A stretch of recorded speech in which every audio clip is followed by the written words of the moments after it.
All right, I'm going to show you how to hide almost all the ads on your Android tablet, system-wide, for free, without having to install any third-party apps. This site here is a pretty good example how ads are everywhere, and they take up a huge part of our apps and websites.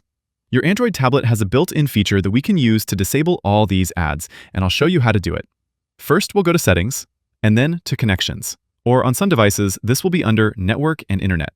Then we'll look for Private DNS, which on my tablet is located under More Connection Settings. This is usually set to Automatic, but you can set it to a private DNS provider, which is what we're going to do.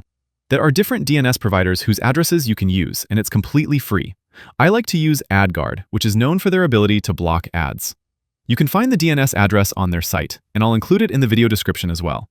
They have one that blocks ads, and also a family protection server that also blocks adult content. This all might sound complicated and very techy, but it's actually super simple. I'll just type that address here, tap Save, and I'm done. Everything on my tablet will now load through this, and when it detects content that's hosted on ad servers, it just loads up everything else except the ads. If I go back on that website and reload, you'll see how different it looks. All the actual content is still there, but the ads suddenly go away. This works pretty well across websites and different apps, but there are some situations where you'll still see ads. YouTube, for example, serves their ads from the same server as the videos you're watching, so this will not disable YouTube ads. It all comes down to where the app or site is hosting their ads. Sometimes you'll see the ads eliminated completely. Sometimes you might still see an empty space where the ad is supposed to go. Again, depends on the app you're using. This does not affect your internet speed, and if anything, it might make it a little faster when your tablet is not constantly loading all the ad content.